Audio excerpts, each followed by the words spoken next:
নমস্কার বন্ধুরা, আজকেও আমি আবার একটা টেস্টি রেসিপি নিয়ে এসে আপনাদের সামনে হাজির হয়েছি। বন্ধুরা, ঘরে থাকা কিছু উপকরণ দিয়েই এই নাস্তাটা বানিয়ে নেওয়া যায়।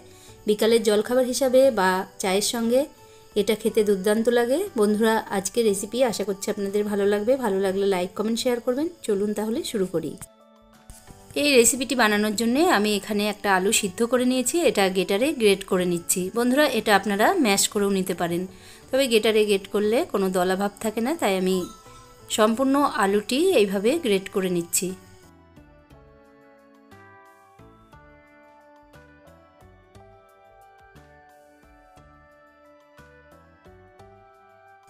বন্ধুরা, এখানে সম্পূর্ণ আলুটাই আমি গ্রেট করে নিয়েছি। খুবই সুন্দর করে এখানে গ্রেট করা হয়ে গেছে। এবার আমি এখানে নিয়েছি একটা সিদ্ধ ডিমটাও গ্রেট করে নিচ্ছি। আগের থেকেই আমি এটা সিদ্ধ করে খোসা ছাড়িয়ে রেখেছিলাম।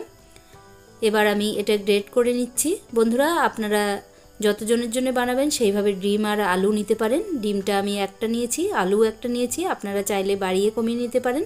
দেখুন বন্ধুরা, এইভাবে আমি গ্রেট করে নিচ্ছি। সম্পূর্ণ ডিমটা আমার গ্রেট করা হয়ে গেল। দেখুন বন্ধুরা, গ্রেট করার পরে এরকম দেখা যাচ্ছে। এবার আমি গ্যাসে বসিয়ে দিয়েছি একটা প্যানটা গরম হয়ে গেছে। দিয়ে দিচ্ছি হাফ চামচ মতো তেলটাও গরম হয়ে গেছে। এবার দিয়ে দিচ্ছি পেঁয়াজ কুচি। পেঁয়াজগুলো আমি এখানে লম্বা লম্বা করে কেটে নিয়েছি। এবার আমি পেঁয়াজগুলো একটু ভেজে নিচ্ছি। বন্ধুরা, এটা একটু হালকা ভাজা ভাজা হয়েছে। এবার এর ভিতরে দিয়ে দিচ্ছি রসুন কুচি। আমি এখানে 3 কোয়া রসুন কুচি করে রেখেছি, সেটাই দিয়ে দিলাম। এবার একটু নেড়েচেড়ে এর ভিতরে দিয়ে দিচ্ছি লঙ্কা কুচি। ঝালটা আপনাদের টেস্ট অনুযায়ী দিতে পারেন। এবার সব কিছু আবারও একটু ভালো করে নাড়াচাড়া করে নিলাম। বন্ধুরা, এদিকে আলু আর ডিমটাকে আমি একটা বড় বাটির ভেতরে নিয়ে নিচ্ছি। বড় বাটির ভেতরে ঢেলে নিয়েছি। এবার এদিকেও দেখুন পেঁয়াজ লঙ্কা রসুনটা একটু ভাজা ভাজা হয়ে গেছে। এবার আমি এটা নামিয়ে এর ভেতরে দিয়ে দিচ্ছি। বন্ধুরা, এখানে আপনারা কাঁচা পেঁয়াজও ব্যবহার করতে পারেন, তবে পেঁয়াজটা এভাবে ভেজে দিলে নাস্তার টেস্টটা আরোই বেশি ভালো হয়, তাই এখানে আমি ভাজা পেঁয়াজ ব্যবহার করেছি। আপনারা কাঁচাও দিতে পারেন। এবার দিয়ে দিচ্ছি পরিমাণ মতো লবণ, আর দিয়ে দেবো সামান্য লঙ্কার গুঁড়ো। এখানে নিয়েছি আমি একটা কাঁচা ডিমটা প্রথমে ফাটিয়ে নিচ্ছি।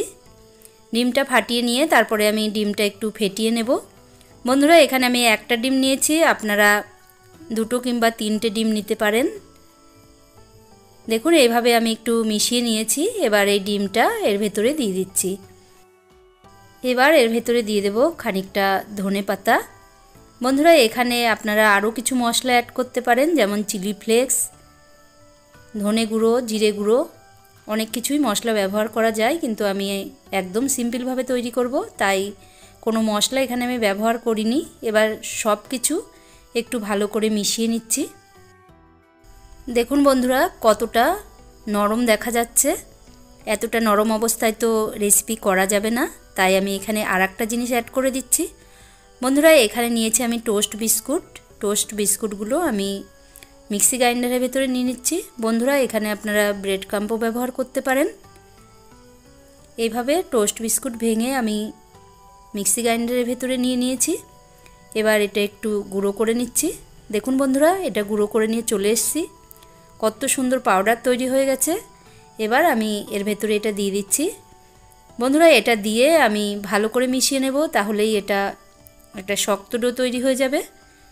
এভাবে আমি ভালো করে মিশিয়ে নিচ্ছি। বন্ধুরা, আজকের এই রেসিপিটি আপনাদের যদি একটুও ভালো লাগে তাহলে ভিডিওটিতে একটি লাইক দেবেন, আর চ্যানেলটি যদি এখনও সাবস্ক্রাইব করে না থাকেন তাহলে চ্যানেলটি সাবস্ক্রাইব করার অনুরোধ রইল।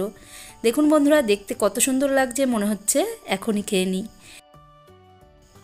দেখুন বন্ধুরা, এভাবেই আমি মেখে নিয়েছি। এবার অল্প অল্প করে এখান থেকে মিশ্রণ নিয়ে আমি হাতের সাহায্যে এভাবে গোল গোল করে বানিয়ে নেব। দেখুন বন্ধুরা, এইভাবে আমি গোল গোল করে বানিয়ে নিচ্ছি। বন্ধুরা, আপনারা চাইলে এগুলো লম্বা বা ডিম্বাকৃতিও করতে পারেন, আপনাদের খুশি মতো শেপ দিতে পারেন। দেখুন বন্ধুরা, একটা কত সহজে তৈরি হয়ে গেল। এবার আমি আরেকটাও তৈরি করে দেখাচ্ছি। বন্ধুরা, এইভাবেই আমি বানিয়ে নেব। আমি একটু বড় বড় তৈরি করেছি, আপনারা চাইলে ছোট ছোটও করতে পারেন। দেখুন বন্ধুরা, এইভাবেই আমি 2টো তৈরি করে নিলাম। দেখতেই পাচ্ছেন বানানোটা কতই সহজ। এভাবেই আমি সবকটা তৈরি করে নিয়েছি। এবার চলে যাব ভাজার পর্বে। বন্ধুরা এখানে গ্যাসে বসিয়ে দিয়েছি প্যান, আবারও দিয়ে দিচ্ছি আমি তেল। বন্ধুরা এই রেসিপি বানানোর জন্য বেশি তেলের ব্যবহার করব না। এবার অল্প তেল আমি দিয়ে দিয়েছি। এবার একে একে এই টিকিয়াগুলো দিয়ে দিচ্ছি। বন্ধুরা আপনাদের হঠাৎ করে কিছু টেস্টি খেতে ইচ্ছা করলে আপনারা এইভাবে বাড়িতেই বানিয়ে নিতে পারেন। বাড়ির সবাই খুশি হয়ে যাবে আর খেতেও দুর্দান্ত লাগে। বন্ধুরা দেখুন এইভাবে আমি সবকটা দিয়ে দিয়েছি। এবার এক পাশ হয়ে গেলেই আমি উল্টে দেব। বন্ধুরা আমি এখানে খুব কম তেলের ব্যবহার করেছি, তাই অল্প অল্প করে তেল এর উপর থেকে তুলে দেব, তাহলে নাস্তাটা তাড়াতাড়ি শক্ত হয়ে যাবে। দেখুন এইভাবে আমি তেল ওপরে তুলে দিলাম। এবার এক পাশ হয়ে গেছে, এবার আমি একে একে উল্টে দিচ্ছি। বন্ধুরা আপনারা এই রেসিপিটি ডুবো তেলেও করতে পারেন, কিন্তু আমি খুব কম তেলে ভাজার চেষ্টা করেছি। দেখুন এক পাশটা কত সুন্দর লাল লাল হয়ে গেছে। এবার আমি এটা উল্টে দিচ্ছি। বন্ধুরা এটা ভাজতে বেশি টাইম লাগবে না, এক পাশ হয়ে গেছে, আর এক পাশ হয়ে গেলেই আমি এটা নামিয়ে নেব। বন্ধুরা আজকের এই রেসিপি আপনাদের কেমন লেগেছে অবশ্যই কমেন্ট করে জানাবেন। ভালো লাগলে লাইক কমেন্ট শেয়ার করবেন। দেখুন বন্ধুরা দুই পাশেই আমার হয়ে গেছে। এবার আমি এগুলো নামিয়ে নিচ্ছি। বন্ধুরা দেখেই বুঝতে পাচ্ছেন কতটা লোভনীয় হয়েছে। এভাবে আপনারা বাড়িতেও একবার ট্রাই করুন, করে সবাই মিলে এনজয় করুন, খুবই ভালো লাগবে। বন্ধুরা এটা সস বা চাটনির সঙ্গে পরিবেশন করুন। দেখুন বন্ধুরা আমার সবকটাই ভাজা হয়ে গেছে। এবার আমি নামিয়ে নিচ্ছি।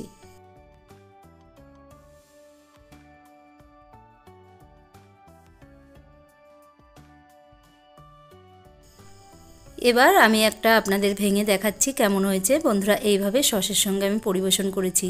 বন্ধুরা ভেতরটা দেখাচ্ছি, দেখুন বন্ধুরা একদম সফট। এইভাবে গরম গরম পরিবেশন করুন, খুবই ভালো লাগবে। তাহলে আজকের রেসিপি এখানেই শেষ করছি। দেখা হচ্ছে অন্য কোনো ভিডিওতে। Thank you.